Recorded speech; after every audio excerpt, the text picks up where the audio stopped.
il y a eu une semaine de récupération, parce que lors du dernier match, est-ce que ça joue Oui, on a une semaine classique. Ouais. Une semaine classique. Voilà, la semaine, la semaine dernière a été chargée forcément avec les 2 matchs en 4 jours et puis le déplacement. Voilà, on l'avait très mal commencé, on l'a très bien fini.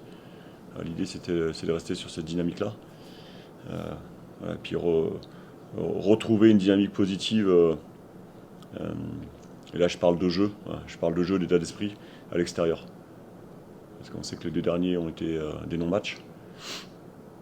Et c'est important par rapport à l'objectif maintien qui est le nôtre, de perdurer, faire perdurer la dynamique à domicile, mais retrouver un esprit d'équipe aussi sur les matchs à l'extérieur, quel que soit le contexte, quel que soit l'environnement, quel que soit l'adversaire. En sachant que demain, ça sera aussi de nouveau un match compliqué.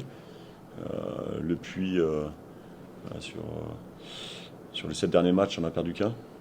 Ah, bon, accroché la semaine dernière, vous l'avez vu, il a failli gagner in extremis contre Martigues, qui nous avait survolé 4 jours auparavant. Ils sont allés gagner au Restart il n'y a pas longtemps. Enfin voilà, ça situe aussi le niveau de cette équipe actuellement. Après, à nous de faire ce qu'il faut, d'y mettre les ingrédients pour aller performer demain. Oui, il y aura des choses évidemment de positives à prendre sur le match par rapport au match face à Cholet. Est-ce que ce sera quand même un schéma tactique complètement différent, alors sans dévoiler forcément le tout, mais sur quoi vous allez vous Tu baser vois, parce sur qu'il les y a la question et la c'est ça. réponse dedans. Ouais, c'est ça. C'est je t'en prie que vous allez me répondre ça. Non, non, mais plus simplement, sur quoi vous allez vous baser qui avait fonctionné à Cholet. Bah, déjà, c'est sur la confiance retrouvée, je trouve, sur les aspects offensifs. Je parle globaux, hein, pas seulement des attaquants. Euh, C'était pas perdu, enfin, c'était pas trop éloigné parce que ça avait été le cas aussi déjà 10 jours auparavant contre Versailles. Il y a ça, il y a ce qu'on doit améliorer, ce qu'on doit être un peu plus précis hein, sur certains aspects, avec le ballon et sans le ballon. Quand au schéma tactique, bah, je réserve la primeur aux joueurs, forcément. Puis, même si on tire pas à pile ou face le jour du match, hein, tout ça est travaillé en amont. On sait aussi qu'on peut s'appuyer sur différents systèmes, ça c'est important. Puis, c'est vite s'adapter sur un terrain, je pense, qui sera un peu difficile. Ça avait été le cas à Martigues.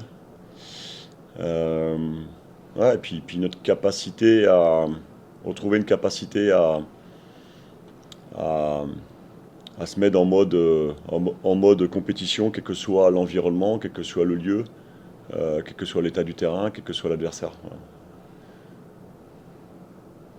Bien évidemment, un match dépend de l'adversaire, mais dans notre cas, il dépend souvent de nous. Ouais, notamment à l'extérieur. Et selon vous, c'est Le challenge, il est majoritairement, vraiment là. ouais, Voilà. c'est majoritairement dans les têtes que ça se Montrer joue. qu'après un match réussi, globalement, on est capable de reperformer.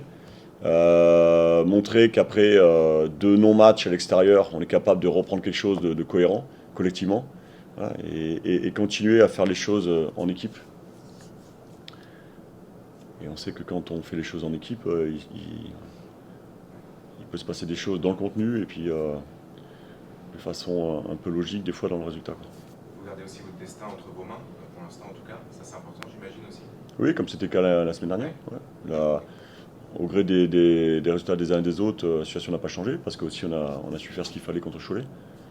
Mais c'était un minimum par rapport au match très compliqué, on va dire, contre Marty, 4 jours avant, et puis par rapport à la situation. On est dans un optique maintien, comme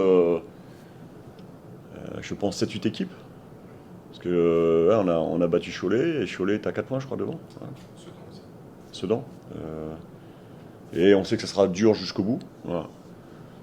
On est prêt à lutter jusqu'au bout voilà, par rapport à cet objectif. Je le répète, dans un championnat particulier, une année particulière, avec un tiers des équipes qui sont concernées par l'objectif maintien. Donc on est encore là-dessus. Voilà. Ce qui est important, c'est on n'est plus au Mans, au Marie-Marvin, on sera au Puy, je ne connais pas le nom du stade, mais à l'extérieur. Voilà. Et on ne doit pas sentir de différence, en tout cas dans l'état d'esprit, par rapport à ces deux environnements. ce sont quoi les forces principales du Puy dans ce que vous avez pu voir des dernières rencontres, notamment à Martigues, effectivement Red Star. Qu'est-ce qui leur permet, selon vous, d'accrocher le haut de tableau, enfin d'accrocher les équipes de haut de tableau? C'est une équipe qui a de la qualité dans toutes ses lignes, qui est ambitieuse aussi. Hein. On voit le nombre de buts marqués dernièrement. Si on reprend juste le match de Martigues et du Red Star, ça fait 5 buts, donc 3 à l'extérieur au Red Star. Donc c'est une équipe qui a des forces, qui a aussi ses faiblesses, comme toutes les équipes. Et ce qui serait important, c'est qu'on contienne leurs forces et qu'on appuie sur certains axes de leur jeu qui doivent nous permettre de leur faire mal quand il faut. Est-ce que la période du Ramadan en ce moment s'est invitée en questionnement sur que ce soit les schémas, que ce soit les joueurs titulaires, etc. On a vu que la question s'est invitée à Nantes notamment.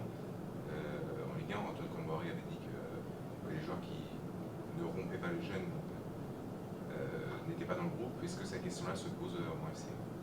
Nous, c'est simple, on a 9 joueurs concernés. Okay. Voilà, et 9 joueurs qui font le jeûne. Voilà, donc c'est pas mon état d'esprit, mais si je coupe ces 9 joueurs, il est possible que je doive reprendre mes crampons. Je sais pas si ça sera une bonne idée. Non, on s'adapte. Voilà, il y a bien évidemment que si je parle que pour moi je respecte toutes les croyances, toutes les pratiques. Après, tant que possible, il ne faut pas que ça ait un impact déjà sur la santé du joueur, sur ses performances, sur la performance collective. Mais c'est difficile de quantifier quelle est la part d'importance de faire le jeûne, voilà, et notamment le jour du match. Donc on l'a évoqué avec nos joueurs musulmans, en faisant en sorte que certains est habitués à le faire, d'autres non, en faisant en sorte que c'est le moins d'impact possible. Mais on a déjà fait des matchs compliqués hors période Ramadan. Voilà, et on en a fait des très bons pendant la période Ramadan, donc en l'occurrence contre Cholet, et puis hors période aussi. Donc voilà, l'idée c'est pas de stigmatiser, c'est d'agir en bonne intelligence. Et par rapport à ça, nous on a des joueurs intelligents. Alors je sais pas, Antoine évoquait Adjam, je pense. Oui, c'est ça. Alors, je sais pas combien il a de joueurs musulmans qui veulent faire le jeûne aussi le jour du match, je sais pas. L'idéal c'est pas le faire, enfin pour moi. Si je reste pragmatique et terre à terre, parce que sur les aspects physiologiques. Mais après, il y a la première semaine qui est une accoutumance, il y a les semaines suivantes. Voilà, j'ai connu des joueurs, moi, dans des contextes plus compliqués, dans le sens où c'était l'été, il faisait très chaud, c'était en Corse. Il y a des joueurs qui faisaient le Ramadan tout le temps, voilà, et sur lequel il n'y avait pas forcément d'impact. Au même titre que des fois, on essaye de maîtriser l'alimentation des uns et des autres, hors période Ramadan, et on ne sait pas si nos jeunes joueurs mangent correctement le jour du match, par exemple, s'ils dorment correctement. Voilà, donc il y a toujours une part d'incertitude, même si on essaye de la réduire au maximum, en les accompagnant bien sûr. Et là c'est la même chose. Moi j'accompagne, on fait les comment dire, on fait le truc ensemble avec nos joueurs musulmans qui ont besoin de façon spirituelle aussi de respecter ces périodes de jeûne, en sachant que ça peut avoir un impact peut-être, on ne sait pas. Oui, bien sûr. Vous avez rencontré avec le Puy et puis ensuite dans les 7 derniers matchs de la saison 4 des équipes qui sont directement derrière vous au classement. Ouais, moi je peux aller si on considère que pour l'instant, comment dire, Dunkerque est un peu, est plus sur la course à la montée. Sur les 7 derniers matchs et les 6 prochains, c'est 6 équipes qui pour l'instant sont concernées par l'objectif maintien. Du fait de ce championnat un peu particulier. Oui, donc effectivement, il y a quasiment 2 tiers des équipes qui sont concernées. Mais est-ce que quand même c'est plus facile peut-être de jouer des adversaires directs plutôt que de se jouer à distance avec essayer de calculer Non, mais je suis même pas là-dessus. Alors on est conscient contre qui on joue et des enjeux, mais on a assez à faire à nous concentrer sur notre jeu. Quand je dis jeu, c'est très global, hein, sur tous les aspects. voilà, en fonction des résultats, forcément, quand vous gagnez les matchs, quels que soient les résultats des autres, vous faites de la bonne affaire, enfin des bonnes affaires. Non, non, voilà, match par match toujours, mais avec, voilà, depuis 4 matchs, un objectif de maintien qui est bien clair pour tout le monde, ça y est, tout le monde est focus là-dessus, parce que la situation le demande, et surtout, voilà, jouer ces matchs-là libérés, avec l'état d'esprit que ça demande, la bonne agressivité, la bonne concentration, mais les conséquences des résultats des uns, des autres et les nôtres, ça, on fait le point après match, et puis on fera le point à la fin, quoi. Mais aujourd'hui, il n'y a pas de calcul à faire par rapport à ce qu'on doit mettre sur le terrain, notamment. Et le fait de jouer des adversaires directs, justement, est-ce que ça peut être aussi plus facile peut-être de motiver les joueurs, parce que ça leur donne peut-être je sais pas. Quelque part, j'ai un peu d'y répondre. Après, en début de saison, avant que j'arrive, l'équipe ne gagnait pas contre des, entre guillemets, des gros, et gagnait contre des, entre guillemets, petits. Quelque part, ça s'est un peu inversé, en sachant que entre guillemets, le petit ou celui qui joue le maintien à 2 victoires après, il peut se retrouver en haut. Il y a tellement de variations de classement dans ce championnat. Vous avez aujourd'hui, je crois que Versailles 4e, il caracolait il n'y a pas longtemps. Et même là-haut, je pense que ça sera incertain jusqu'au bout. Alors, après, là-haut, c'est leur problème, et nous, on s'occupe de notre zone de classement. Et vous y trouvez une certaine excitation dans ce championnat à Lviv, parce que ça bouge tous les jours, ou est-ce que c'est plus comment dire, plus difficile dans les têtes de se dire finalement ça change tout le temps? Non, ce qui est bien pour moi, parce que on cherche toujours des leviers de motivation. On sait bien que recevoir Versailles à domicile, dans la tête des joueurs, enfin, entre guillemets, c'est plus motivant que d'aller dans un coin recul de la France contre une équipe qui joue le bas. Mais moi, depuis que je suis arrivé, je martèle qu'il faut prendre les adversaires avec respect, et avec le même sérieux, tous. Et de jouer avec le même état d'esprit, quel que soit le contexte. Avec un petit peu de recul sur certaines rencontres, notamment celle à Avranches, est-ce que vous pensez qu'il y a eu, de la part de vos joueurs, peut-être de sous-estimer une équipe, peut-être d'y aller avec moins de hargne Ça, c'est difficilement quantifiable. Ouais. Après, c'était une période difficile. Je ne considère pas qu'on soit sorti de notre voilà. Aujourd'hui, on a gagné un match, c'est bien, mais c'est qu'un match, hein. Et donc, l'idée, c'est confirmer demain et après-demain. Mais voilà, c'est toujours difficilement quantifiable.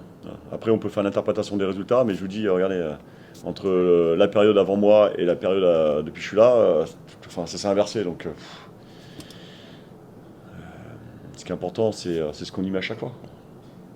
au niveau du groupe? Est-ce qu'un joueur comme Lamine Koné sera de retour? Non, il s'est fait sur une situation en première mi-temps à Martigues, il s'était fait une entorse du genou. Et puis, donc, il avait continué. J'avais dû sortir un quart de la fin. Voilà. Il était arrivé justement pour apporter son expérience, de la solidité en défense. Est-ce que c'est. Alors, il est pas entendu.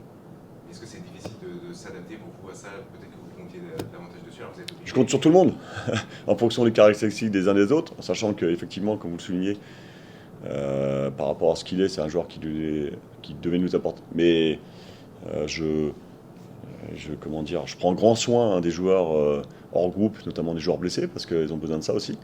Mais je me focalise sur les joueurs sélectionnables. Je ne peux pas me dire si lui avait été là, si lui. Non. Voilà, aujourd'hui, on a récupéré du monde. Vous l'avez vu déjà le dernier match, et c'est important aussi. Ça crée un peu plus d'émulation, et puis ça ramène de la qualité. Après, Yann Mohamed est de retour. Yann Mohamed est de retour. Il est sélectionnable. Il est sélectionnable, oui. Et Lamine Koné, on connaît la durée. Non, une entorse du genou, c'est au moins 3-4 semaines. Ouais. Mais, voilà, on en parle parce que vous me posez la question, mais aujourd'hui, il n'est pas comment dire, concerné par le match du Puy, donc Donc j'évoque les joueurs concernés par le match du Puy.